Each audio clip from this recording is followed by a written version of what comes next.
Tämä kuva, jossa kuvataan sote-muutosta, niin tähän näyttää aika sekavalta.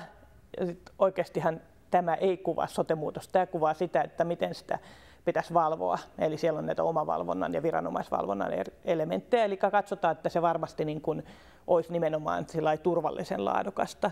Tästä esimerkiksi puuttuu kokonaan rahoitus ja niin kuin muut vielä monimutkaistavat tekijät. Eli vaikka tämä kuva on tällainen kauhean monimutkaisen näköinen, niin tämä on yksinkertaistus siitä, mitä on tulossa. Jos ruvettaisiin kuvaamaan sitä, mikä järjestelmä on tällä hetkellä, niin se on vielä monimutkaisempi.